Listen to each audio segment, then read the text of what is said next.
I went to Texas Woman University in Denton, Texas, and that's where I met Lewis, who's now the pastor of Blueprint Church in Atlanta, Georgia.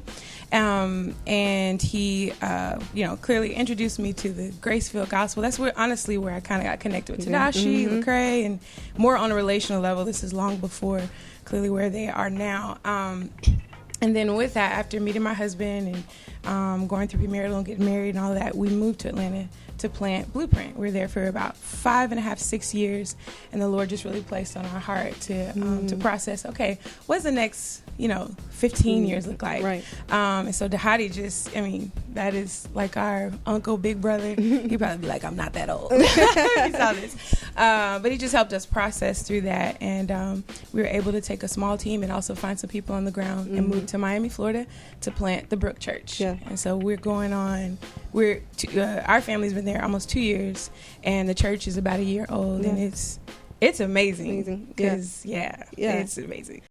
Wado Radio. What's up, y'all? This is LaideMak, and we are in Chicago at the Legacy Conference 10-year reunion or anniversary or what you want to call it. And I am with Diamone Boo. Good job. Yes. Good job. How you doing? I'm doing well. I'm really excited to be here. Yes. Wow. You were telling me earlier that you were at Legacy before it was even called Legacy. Yes. 10 years ago, I was 19 here, and it was called the Heavyweights. The Heavyweights. Okay. Yes. And we were in a real small building. It was just a group of a lot of guys you know now, like Trip, Deuce, Jason, all of them just hanging out. And we're sharing and encouraging one another. So to be back after 10 years is like, what in the world? Yeah. It's pretty awesome. Yeah. And how has it changed between those 10 years? How has it changed for you? Definitely the aesthetics. I'm like, wow, there's like a whole flag with a logo and everything. It's really nice. But also just seeing the impact. Now there's way more workshops. There's way more topics to talk about for people to hash things out. There's things brought to the forefront that are specific for the urban context in a different way. It's not just trying to connect the dots with, whatever's out there and then say, okay, let's urbanize it, but really giving people tools. So it's just grown in equipping. It was great then, but it's just progressed, and there's more laborers for all of it. So it's pretty dope. It's pretty dope. Yeah. And speaking of tools, you were able to do a workshop this year. What was the workshop about, and what did you really talk about in there? Yes. Yeah. So actually, it was my husband and myself. And since that time, clearly I've gotten married, had kids, and the whole shebang of the multiply. And we did a workshop concerning worship. So as well as being an artist, I have a passion for worship leaders. And so we just talked about what that means for understanding diversity in the city and how that's changed, and how to build leaders for that. Not to put your artistry in the church. You may be an artist, that's dope, but what does it mean to actually build those leaders there? Right. So that was our topic. Right. And so a lot of people don't know that you're from Dallas. Yes. Right? And you and your husband Moochie moved to Atlanta to do a church plant. If you can just chime in a little bit on that, because the church plant was Blueprint Church with Dahadi Lewis. Yep. If you can just chime in a little bit about that, and then kind of go to Miami. Okay, got it. Ooh, girl, you're taking me back. Had to stretch my brain for that one. So I went to Texas Woman University in Denton, Texas, and that's where I met Lewis, who's now the pastor of Blueprint Church in Atlanta, Georgia. And he, clearly introduced me to the grace-filled gospel. That's where I kind of got connected with Tadashi, Lecrae, and more on a relational level. This is long before clearly where they are now. And then with that, after meeting my husband and going through premarital and getting married and all that, we moved to Atlanta to plant Blueprint. We were there for about 5.5, 6 years, and the Lord just really placed on our heart to process, okay, what's the next, 15 years look like? Right. And so Dahadi that is like our uncle, big brother. He'd probably be like, I'm not that old. He saw this. But he just helped us process through that, and we were able to take a small team and also find some people on the ground and move to Miami, Florida to plant the Brook Church. Yeah. And so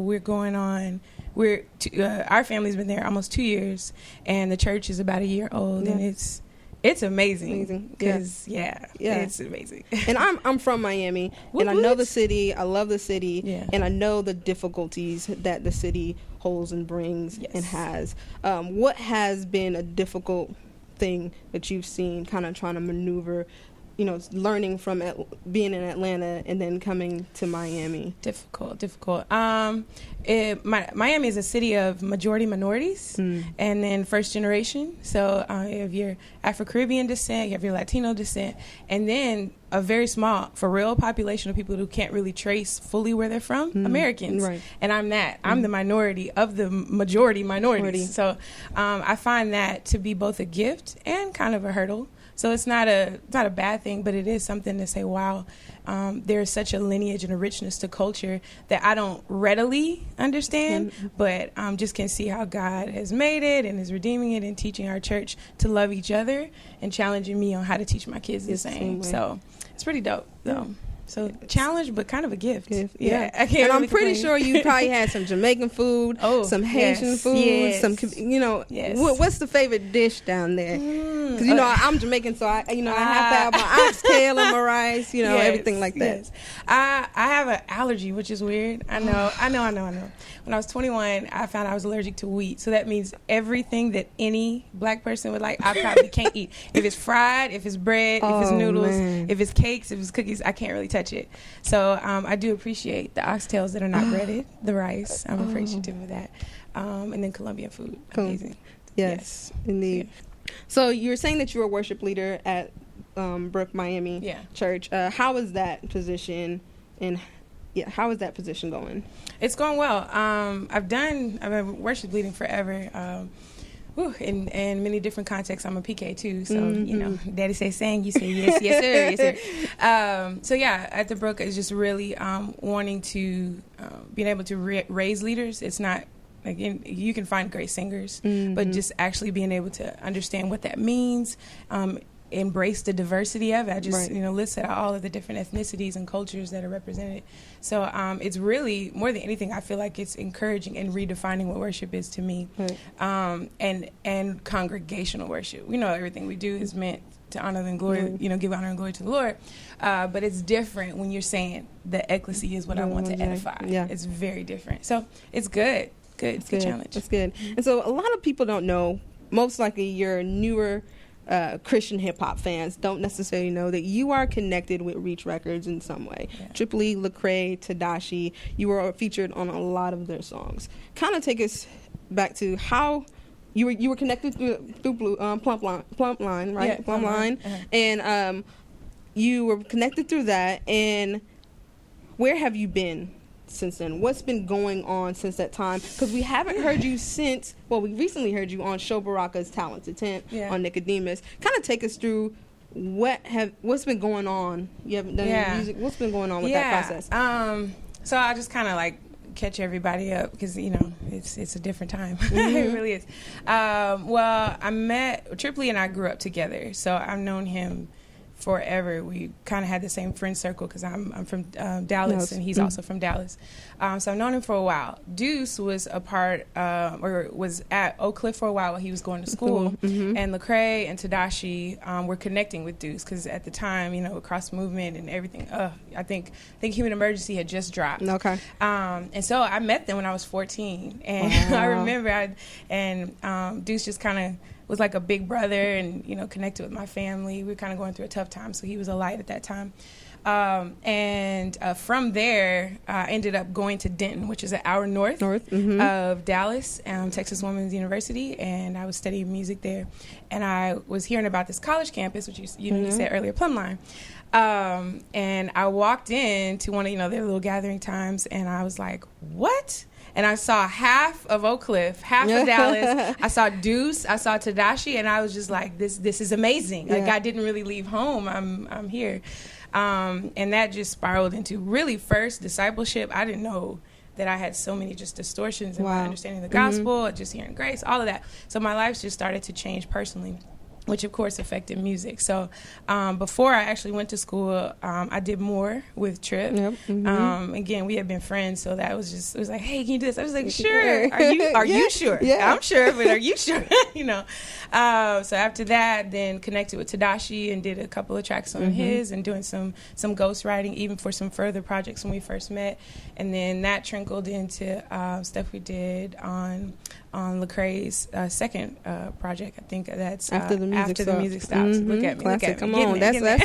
That's back. Yeah, way back there. So yeah, that's kind of my connection with them. So really just living real life with them. And from there, the woman that was discipling me started dating a guy from Baylor. Okay. And he was discipling my now husband. And so when they got together, it took a while because I was just like, I'm not trying to, ain't nobody got time for this. And yeah, fast forwarding, we got married. Okay. And with all of that, that kind of goes back to what we were talking about earlier with Blueprint. So a week later after graduation, we got married. 2 months later, we moved to Atlanta and hit the ground running. Yeah. And so how did you get connected with Show Rocka to do Nicodemus? Because I love that song. Show Rocka's project is just a classic. Yes. Personally, I know we might be early calling it a classic, but it's a classic in my mind. Yeah. But yeah, how did you get connected with Show with that? Well, Show was also a part of Plumline. Okay. And Show is the Hottie's brother. And so that knowing him, even when I met or re-met, should I say, Lecrae and all of them. So once we moved to Atlanta, he was an elder as a part of Blueprint, and we just stayed connected. We even wrote some other things, just kind of ghostwriting in the back. No. And he approached me, he said, hey, I got this track, what do you think? This is what I'm thinking about. And it just resonated so deeply with what I was going through. It's just like, God, I need you to help me believe, because everything around me don't look like that's where I stand. So it was pretty natural. I think I had just had another kid, and somewhere in between there, we pulled it together, and it was a wonderful experience. Yeah. So how is parenting for you, having gone from Dallas to Atlanta and now to Miami? How do you explain transitions for your family and moving? How do you explain that to them? To my kids, to right? Your kids, yeah. They're young. Yeah. You have young kids. Yeah, they're pretty young. I have a 6-year-old, Serenity. She actually just turned 6 this week. It's my baby. Joelle, she's 4, and then I have a 2-year-old son. Jesus came in the clutch with the last one. I was like, look, Lord help us, please. I need a boy. The gracious thing is that a lot of this movement has happened before, they hit that 5 to 6. Now, Serenity's starting to feel it the most because they all were born in Atlanta, and we all have family ties with Blueprint still. Even when we go home or go back to Atlanta and visit, it feels like home to them. So just really trying to give them first the gospel, and then saying, okay, this is how Daddy chooses to, based on what God has called him to do, to flesh out the gospel. Someone else may work at the grocery store, someone may be a doctor, someone may, whatever, but this is how we do it, and we share. So we go to the world and tell them, hey, this is what God has done. It's a wrestle for them because if you know any PK, there's sometimes a rough story there. So just trying to give them a view of the world, age appropriate, but then at the same time just saying God's truth is relevant for what you're seeing in your schools, So I feel like I'm still in the first 10 years of parenting, which is as I'm looking at the next 10 years with some of my older friends, I'm like, wait a minute, Jesus, it's coming. But I'm grateful that a lot of the movement was when they were younger, and now we're starting to really dig roots in Miami. So that's good. That's good. So let's go back to the music, because you recently during the Christmas time, you did music. I believe it was Will Sula. Yes, Will Sula. And you put out kind of the Christmas songs. Yeah. Was that like a reintroduction of yourself, of just getting back? What was that? Yes. Clearly, pregnancy is not a joke, and raising a kid ain't no joke, as well as church planning. So a lot of that I feel like was kind of not put on hold, but definitely paused for a minute, and being able to share that with people from a public standpoint. So doing the Christmas covers was really a way for me to say, okay, how do I want to do this? I know that God has changed my life. He's given me a gift, and I want to share it. But what does that look like? So the covers kind of started that. And William, we call him short, he is awesome. Plays like 5 instruments, and I'm not exaggerating. Growing in his engineering skills, a wonderful co-writes with me as well. So that was just really cool way for us to start to see what it looked like for us to grow as musicians and producers and writers together. So yeah, that sparked something, and I know it was a long kind of hiatus until something else emerged, but it it takes time, and kids gotta go to school. Dinner gotta be cooked, and so it's it's definitely a journey. So a couple of days ago, you recently released Colors, right? Yes. Tell us about that song, the track, and are you doing an EP? Should we be expecting something from you? What's up? So on July 19th, dropped Colors, our first single ever, honestly. It's very, very exciting. The song comes from definitely experience and also passion for other people who may struggle with anything from just a bad day. The song kind of just talks about having a good day or feeling strong, and the next day you feel alone and kind of crowded, and you're basically talking to the people in your life or your loved ones. I was talking to my husband. I said, baby, can you love me? Because I might be a little bit of a different color today, where I feel strong or I feel alone. Can you love me through that and help me to believe truth? So the song is really just a play on that, on the word colors for that. We are definitely in the kitchen cooking. Leave it like that. Definitely wanting to get the ball rolling on what we're doing.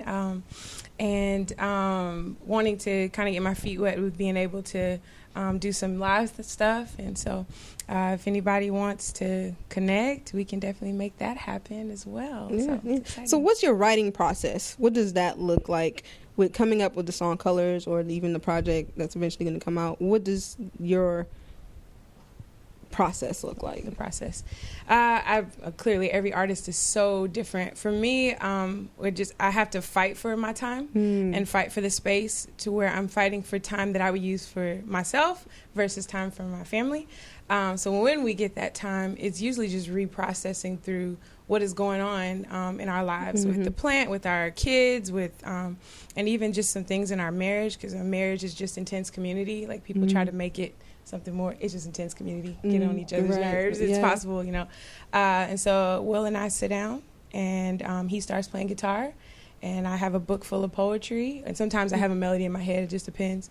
And then we just go at it, and then that turns into him making a draft, and then we connect with some other producers like Michelle Leroy. He did some things with Lecrae and Serge and quite a few other artists, and he takes it to another level. Him and Will working together is like, it's like grits and cheese. It's amazing. I don't know about grits and cheese, though. Hey, it's a Southern. Yeah, it's a Southern. Like I said, the oxtail and the rice, so I do some porridge. But grits and cheese, yes. So just pulling that together and being able to take truth and bring it to life. Also where people are feeling, but then say, all right, you can feel that. Now what we're going to do, So, yeah.